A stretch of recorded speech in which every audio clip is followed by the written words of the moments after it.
Commençons par définir une adresse IP. Qu'est-ce qu'une adresse IP? Une adresse IP, c'est tout simplement une identité numérique unique donnée à chaque appareil connecté à un réseau. Imagine que tu veux envoyer une lettre à ton ami. Tu as besoin de son adresse postale, n'est-ce pas? Eh bien, sur Internet, c'est exactement la même chose. Chaque appareil a son adresse IP pour pouvoir envoyer et recevoir des données.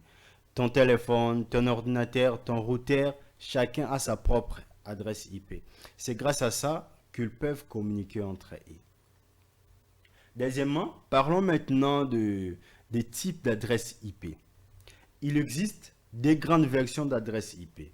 Nous avons IPv4, par exemple 192.168.1.1, c'est une valeur de l'IPv4 ou Internet version 4. Internet Protocol version 4. Et deuxième version, nous avons IPv6. Par exemple, une valeur de 2.0.0.1, 2.0D, B8, 2.2.1. C'est une valeur de IPv6 ou Internet Protocol version 6. L'IPv4 est la plus ancienne et la plus utilisée, mais comme il y a de plus en plus d'appareils connectés dans le réseau, on a commencé à manquer d'adresses. Là, on parle déjà de pénurie d'adresses IP. C'est pourquoi on a inventé l'IPv6 qui permet d'avoir beaucoup plus d'adresses disponibles. Il faut savoir qu'il existe des adresses privées qu'on utilise dans le réseau local comme à la maison ou au bureau, et il y a des adresses publiques qui sont visibles sur Internet, qui sont attribuées par des fournisseurs d'accès. Alors maintenant, abordons le sujet de la structure d'adresse IP. Une adresse IP est composée de deux parties. Nous avons la partie réseau et la partie hôte. Si nous prenons un exemple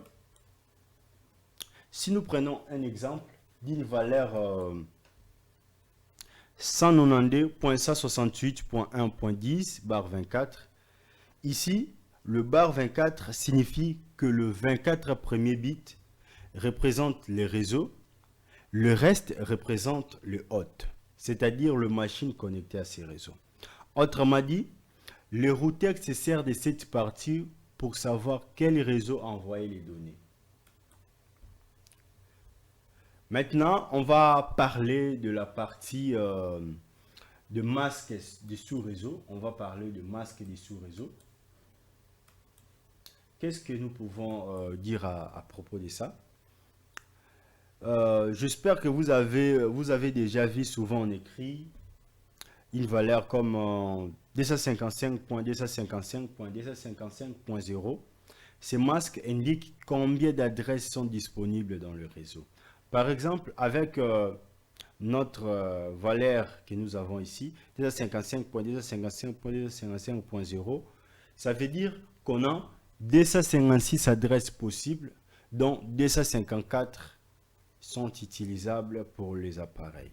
C'est ce qu'on appelle le subnetting, la création de sous-réseaux. Cela permet d'organiser un grand réseau en plusieurs petits, plus faciles à gérer. Alors, tout ça, pourquoi d'abord c'est important? L'adressage IP, c'est le langage commun de tous les appareils connectés au monde. Donc, c'est ça le langage commun pour la communication de tous les appareils qui sont connectés au monde.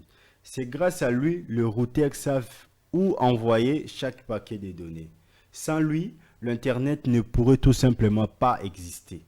Le site web, les emails, les appels vidéo, tout cela dépend de l'adressage IP.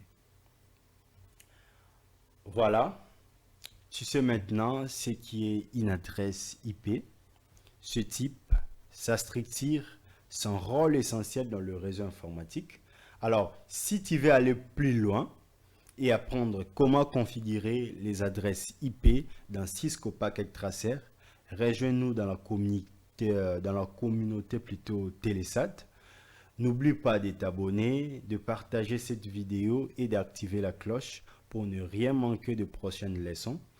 Alors, je vous dis déjà à très bientôt à un nouveau cours sur les fondamentaux du réseau avec Télésat, la maison du savoir technique. Bye bye.